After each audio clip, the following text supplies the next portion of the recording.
Сол 92-жылы Болат Темиров екеумізді командадан шығарып тастады. Өзбектерді мақтаймыз, өзбектердің көрініп тұр, еңбек етіп жүргендері, ұмтылыстары мол екендері. Біздің қазақтарда онда еңбек пен ұмтылыс жоқ па? Көрініп тұр ғой, таяқта жеп атқан өзбектер бар, ұтып атқандар да бар. Араларында бірақ ұтқандар көп болды. Украинада соғыс болып жатыр, ана жақта чемпион болып жатыр. Равный бой болған кезде төрешілер кімге бергісі келеді, сол жаққа береді.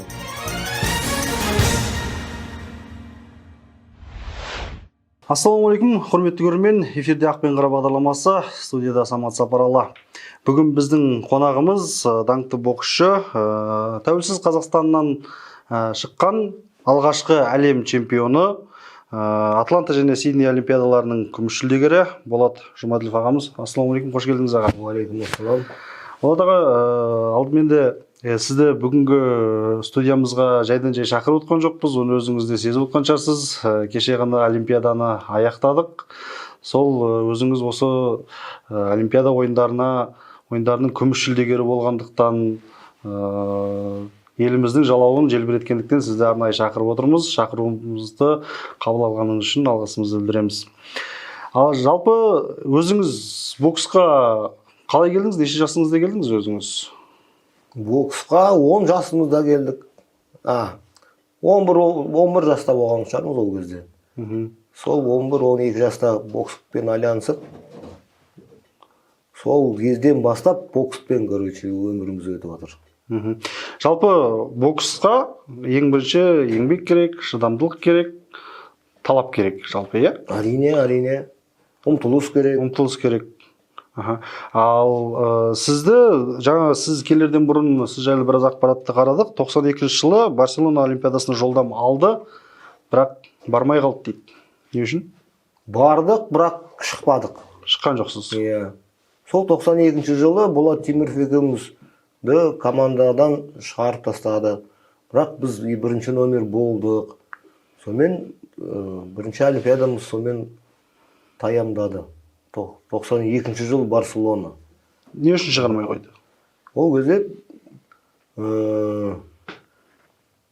91 жылы СССР құрама команда құлдырады. СССР мемлекет СНГ болдық. Сол СНГ болғаннан кейін мүмкін орыстардың, Ресейдің күштерімен олардың нелері көбірек болды да. Спортшылары, мүмкіншіліктері басқа республиканың боксшыларын жайлап шеттеді. Сонымен біз СНГ болып шығамай қалдық. Сағыңыз сынған жоқ па? Сағыңыз сынған жоқ па? Барып тұрып? Ол кезде жаспыз, 18-19 жастамыз. Бірінші олимпиадамыз. Ол кезде бокстың жолымен өмір сүріп жүрген кез ғой. Ол кезде қалай арғарай әлем чемпионаттары бар, Азиялар бар деп арғарай дайындалып жүре бердік. Ол бір заман уақыты, короче. Қазір өзіңіз бокс мектебіңіз бар, жастарды тәрбиелеп отырсыз. Жаймендеп бокспен шұғылданып, бокспен шұғылданғысы келіп жүрген адамдарға көмектесіп, сөйтіп бокс үйірмесін ашып көмектесіп жүрміз боксерларға. Нәтиже қалай? Шүкір, балдар қатысып жүр. Олардың бәрін дайындау керек. Айтыр, денсаулыққа пайдасы болсын деп өткізіп жатқан жаттығулар. Жалпы 96 жылы және 2000 жылы Атланта және Сидней олимпиадалары. Кішкене тарихқа оралсақ, қалай болды? Неше спортшы, неше боксшы бардыңыздар? Қарсыластарыңыз кім болды ол кезде? Мен не үшін сұрап отырмын? Өйткені осы Париж олимпиадасына жолдама алғандар, барғандар 80 спортшы бар де, бірақ делегация құрамымен 209 адам барған мысалы. Ол жерде 209 адамның 80-і ғана спортшы, олар 7 медаль алып келді. Қалған адамдар жаңа жаттықтырушылары болсын, жаңа федерация мүшелері бар, иә. Мысалы, былай қарасаң, адам саны көп қой, спортшылардың өзінен көп, мысалы, барған адамдардың. Керек адамдар шығар. Ол делегация болғаннан кейін ол жақта тек қана спортчулар эмес, медиа, андай врачтар бар, көп кой делегация болу керек кой. Связь, внешний, не дешет, байланыста болу керек адамдар. Тек қана боксерлар, спортсмендер бармайды ғой, делегация болып барады. Мен ол қанша аяқа барды, қанша мынақа барды санаған жоқпыз енді. Ну, кәдімгідей олимпиада, мен ойлаймын, болу керек, делегация болу керек, офис болу керек, менеджерлер болу керек. Олардың қатарында жаңа айтып отырсыз ғой, бақ өкілдері бар деп, осы. Бірақ кейде кеше олимпиададан келіп, жүлдемен келіп жатқандар, айтуынша жеке жаттықтырушылар бармаған олар бірге, Басқа да құрам барған, бірақ жеке жаттықтырушылар ояқа барамайды. Ояқа баратындар бас бапкер, және де бас бапкердің көмекшісі, врач, массажист, жеке бапкерлер, олар өзінің ақшаларымен баратын шығар. Біздің жеке бапкеріміз өз ақшасымен барды. Спонсорлар олар министерствосының ақшасымен бармайды олар. Өздері барады. Өздері ақша табады да барады, не алып, билет алып, кәдімгідей. Ондай. Жалпы ол кездің боксы мен қазіргі бокстың айырмашылығы бар ма? Қазіргі жастар олимпиадаға немесе чемпионаттарға барып жатқан жастардың жігерін қалай бағалайсыз? Енді мен ойлаймын, ол ешқандай айырмашылық жоқ. Бокстың ережесі ұрып тигізу, соққыны жібермеу, сол ереже болды, и қазірде сол ереже. Жоқ, жастардың жігері кейде айтып жатыр ғой, осы соңғы 2 олимпиадада боксқа деген сын көп айтылып жатыр. Алтынсыз келген олимпиадаларға. Енді дәреже болмағаннан кейін әрине ол неге жатады ғой? Осалдыққа жатады ғой, дұрыс па? Ол дәреже жоқ деген сөз әрине әңгіме шығару керек, анализ жасау керек. Неғып болмадық деп. Өткен олимпиададан шығармады ма нәтиже олар сонда? Федерация? Өткен жылда басқа федерация болды, ол кезде Тимур Кулибаев болды, сосын Кенес Ракиш болды. Қазір бізде Шахмурат бауырымыз федерацияны басқарып жатыр. Олар енді ғана отырды басқаруға. Олар түкті білмейді қазір, олар өздері келіп oldu. Енді қазір біз жанкүйер ретінде боксты көріп жатырмыз. Және де өзімізше бір тұжырым жасаймыз, өзбектерді мақтаймыз, өзбектердің көрініп тұр, еңбек етіп жүргендері, ұмтылыстары мол екендері, соның арқасында дәрежеде болып жатыр. Біздің қазақтарда онда еңбек пен ұмтылыс жоқ па? Біздің қазақтарда еңбек етіп жатыр, біздің қазақтарда ұмтылыс жасап жатыр, бірақ бір жері жетпей жатыр, дәреже жоқ болып жатыр. Біздің балаларымыздың тәжірибесі өте мол, өте техникалары да бар, бірақ болмай қалды дәрежелері осы жолда. Оны бір Алла біледі, оның неғып болмай қалғанын. Так оларды еңбек етті, сбордан сбор, бүкіл бар күштерін салды. Сіз білетін нюанстарды былайша айтқанда көрермен біле бермейді. Жаңа өзіңіз айтып отырсыз ғой. Енді көрермен не көріп жатқанын мен білмеймін. Жоқ. Мысалы, неге алдын алмады деп сынап жатқандары көп. Күміспен шектелдік, қоламен шектелдік дейді мысалы. Ол ондай жанкүйерлерге не айтасыз? Оларды жанкүйер деп айтуға болады ма? Жалпы. Әрине, осындай спорттың түрлері, бокс ретінде, күрес ретінде нағыз жанкүйерлер қарайтын спорттың түрлері ғой, дұрыс па? Ол жанкүйер болмаса, ол спорттың да керек емес. Жанкүйер болу керек, жанкүйерлер өздерінше тұжырым жасау керек, балет ету керек, мемлекетке балет ету, жүректері ашу керек. Ол спорт, кейде дәреже болады, кейде болмайды. Сол үшін тұжырым жасап, арғарай еңбек ету керек, болды. Жаңа сіз айтып отырсыз, тұжырым жаңағыдай жасалу керек, бірақ басшылар ауысып отыр дейсіз федерацияның, жалпы. Сондықтан жұмыс нәтижелі болмады дейміз. Бірақ бапкерлер ауысқан жоқ қой мысалы? Бапкерлер дәреже болған кезде сол бапкерлер, дәреже жоқ кезде де сол бапкерлер. Мырзағали Айтжановтың дәреже көрсеткен күндері бар ғой, дұрыс па? Рио-де-Жанейрода болды, Лондонда болды, Өзбекстандағы әлем чемпионатта да жақсы бокстасты. Енді осы жолы дәреже болмады, Токиода да болмады. Ол спорт ол. Оның тек қана бас бапкерлерден емес, ол бүкіл атмосфера, мемлекеттегі атмосфераның деңгейі, мен ойлаймын, мысалы Украинада соғыс болып жатыр, ана жақта Хижняк чемпион болып жатыр. Ол мысалы Хижнякқа ұтылу мүмкін мүлде болмау керек шығар ол кезде. Ол өлім көрген адам, дұрыс па? Ана жақта көрші туған туысқандары өліп жатыр. Сен барып Олимпиадаға барып тағы да ұтылып келсең қара бет боласың дегенде сондай бір нелер болу керек. Не деуші еді? Мотивация дейді ма? Иә. Мүмкін сол бізге сондай мотивация жетпеген шығар, кім біледі. Әйтеуір дәреже жоқ кезде бәрі әңгіме айтады, ұрсады, көңілдері толмаған екендерін айтады, дұрыс па? Сол. Жалпы Олимпиада қарадыңыз ба өзіңіз? Осы Париждің Олимпиадасы? Бәрін қараған жоқпыз, былай қолымыз тиген кезде қарадық. Қай спортшылар ұнады өзіңізге? Қазір Әттеген-ай деген жері.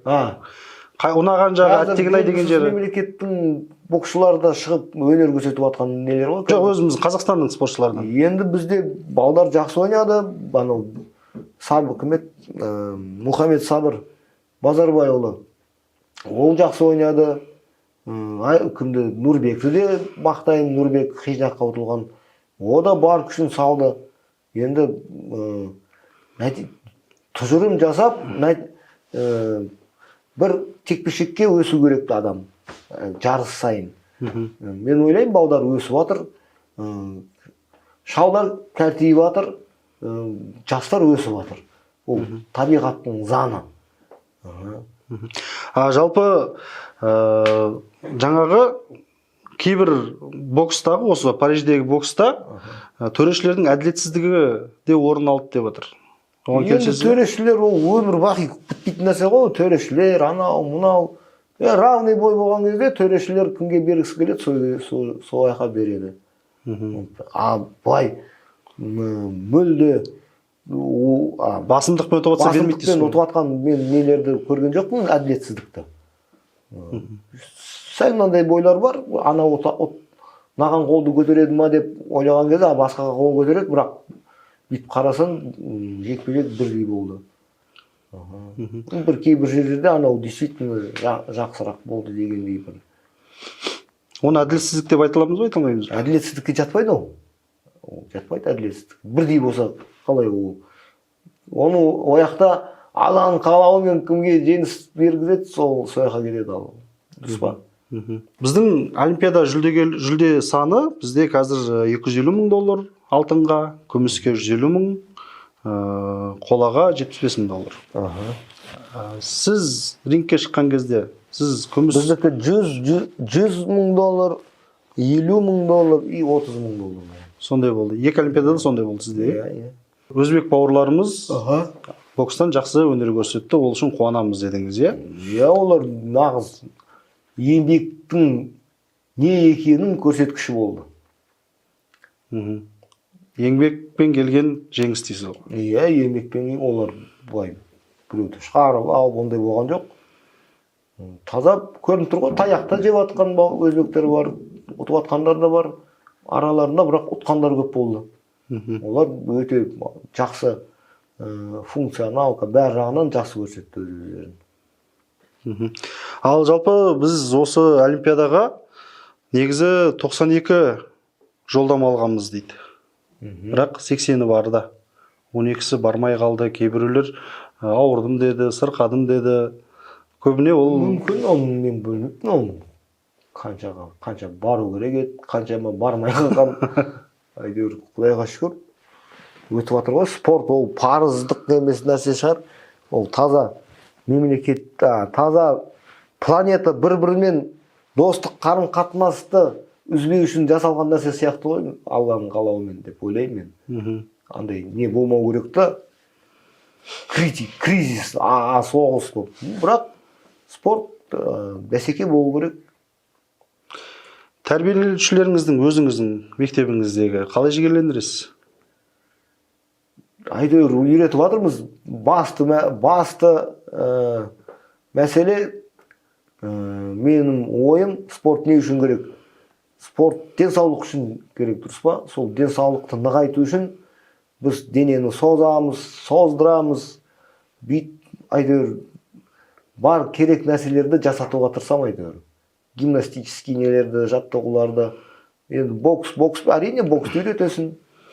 Жоқ, жаңа айтып отырсыз ғой, қазақ боксшыларына мүмкін мотивация жетіспеген шығар, сөзбен қамшылау жетіспеген шығар. Ояқтағы атмосфера, ол бөлек атмосфера, андай бокс құрама команда, менікі ашин клубный не ғой, біздікі андай не жоқ. Бәрі сіздерден басталды ғой, сіздердің балаларыңыз болашақ чемпиондар негізі. Жоқ, мысалы қалай түсіндіруге болады? Олимпиадаға бару үшін сен сбордан сборға кетіп, ары қарай кетесің учениктер. Мен бір орында жаңағы Астана қаласында коммерческий турнирлерге шығарып тұрған балаларды. Олар прям ары қарай олимпийский чемпион болады-ау деген арасында Алланың қалауымен кімнің жолы түседі, олар алып кетеді. Кетпейтін оларды не деуші еді? Қазір балдардың несі, көзқарасы басқаша кішкене. Маған қатысып жүрген балдар. Олар дәсебе қатысады, сосын ары қарай институтқа тасып кетеді олар. Олар прям беріліп, мен оларды прям беріліп тұрып гонять етпеймін, өйткені олар ортада ашин жүрген. Аяқтағы сборный, олар мемлекеттің несін қорғайды ғой, дұрыс па? Абыройын қорғайды. Ояқта басқаша система жаттығудың. Ояқта кәдімгідей нагрузка беріледі сборларда, 3 рет кейде тренировка болады, сондай нелер. Федерацияда жұмыс істедіңіз бе? Жаттықтырушы болып? Мен Астана Арланстта ғана жаттықтырушы болып жұмыс істедім. Федерацияда бізде жаттықтырушы болу үшін сен сборный командада жаттықтырушысың ғой. Сол жаттықтырушы болу үшін деп тоқтап қалдыңыз. Не істеу керек? Жаттықтырушы болу үшін федерацияның өзінде. Егер сенде балаң бар болса, және де сенің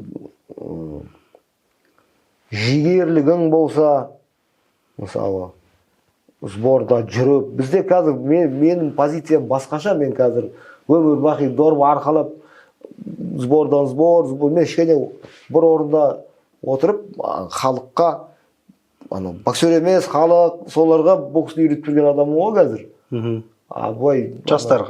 Жастарға, балдарға, үлкен кісілерге кеп тұрады. Оларға ойбай, сборға кетіп бір айлап үйде болмай, аяқта ондайым жоқ қазір менде. Үйдеміз, Аллаға шүкір. Жоқ, күміс жүлде алғаннан кейін сондай жұмыспен айналыстыңыз ба? Өздеріңізден кейінгі жастарды сол чемпионаттарға, олимпиадаға дайындадыңыз ба дегенім ғой? Олимпиадаға дайындаған жоқпыз. Астана Арландта ол әлем чемпионаты ғой, ояқта дайындап жүрдік. Қазақстанның боксына сеніміңіз қандай ертеңіне? Қазақстанда бокс бар, болды и болады деп ойлаймын. Өйткені қазақтар боксқа жақын ғой. Қазір тем более өзбектерден ұтылып қалдық, қазір бір шабыт болатын шығар халықта. Шабыт халықта ма болу керек пе, әлде бапкерлерде болу керек пе? Шабыт. Халықтан болу керек. Халықтан болу керек. Бапкер қаншама деп, егер балдардың желаниялары жоқ болса, бапкер өліп қалса да не істей алады, дұрыс па? Халықтың бірігіп еңбек етеміз деп, сөйтіп дәреже көрсетеміз деп болмаса, бұлай тек қана бапкердің несімен өсе алмайды боксер. Боксердің өзі болу керек, бәр жағынан болу керек, дайын болу керек, короче. Осы олимпиадада халықтың арасында қызу талқыға түсіп отқан олимпиадаға бөлінген қаражат $660 миллион дейді. 8 алтынмен оралған Өзбекстанда $160 миллион ғана дейді. Жалпы боксқа қаражат көп бөліне ма? Мен білмеймін оны. Мен министерствода жұмыс істеп жатқан адам емеспін. Оларды зерттеп, қаншама ақша алды, қаншама ақша жаратты, ондай адам емеспін. Мен шетте жүрген адаммын. Сіздің кезіңізде қалай болды? Жалпы осы Олимпиада жүлдегерлеріне қандай да бір көмек, қолдау бар ма осы федерация тарапынан, министрлік тарапынан? Құрама командасына бар бүкіл мүмкіншілік жасалынады. Оларда сбор болады, жиын болады. Тамақтандырады, киіндіреді, зарплата береді. Бірінші, екінші нөмірлерге. Біздің кезімізде солай болды. Қазіргіде сондай шығар? Жоқ, сіздер жаңағы 96 және 2000 жылдары күміс жүлдегер болдыңыз, иә? Қазіргі уақытта сіздерге қолдау бар ма? Сіздер кезінде еліміздің жалауын желбіреттіңіздер деп қандай да бір көмек көрсетілген ме? Қазір Құдайға шүкір, анау стипендия бар ғой бізде. Пожизненный стипендия. 369 мың. Соны мен осы бір жарты жылдай алып жатырмыз, Құдайға шүкір. Енді ғана басталды. Иә, мен өзім бір нелерім, бір анау счет арестован болды, бірдеңке болды, сонымен аламай жүрген нелер болған. Қазір Құдайға шүкір бәрі реттелді. Ол жағынан көмектесетін адамдар көмектесті. Құдайға шүкір. Сонымен қазір соны алып жұмыс істейміз потихоньку. Ал алтын алған чемпиондарға қанша беріледі? Хабарыңыз бар ма? Алтын алғанда сіз секілді стипендия. Бәрі еңбегі сіңірген адамдарға ғой. Ол бір ставкасы бөлінбейді ол, иә? Бөлінбейді ол. Алтын ба, күміссің ба. Еңбегі сіңірген бапкерлерге және де еңбегі сіңген спортшы олимпиадада және де әлем чемпионат мирда дәреже көрсеткендерге сондай не береді. Жақсы, рахмет. Жалпы Болат мырза, осы уақыт бөліп студиямызға келгеніңізге алғысымызды білдіреміз. Алдағы уақытта да тәрбиеленушілеріңіз, жас боксшыларды аумин бауырым, аумин. биіктерден Құдай қаласа боксымыз жасай берсін, халқымыз аман есен болып, еңбек етіп, бақытты халық бола берсін. Жақсы, рахмет. Аман болыңыз. Құрметті көрермен, осымен бүгінгі бағдарламамыз өз мәресіне жетті. Келесі кездескенше аман сау болыңыздар.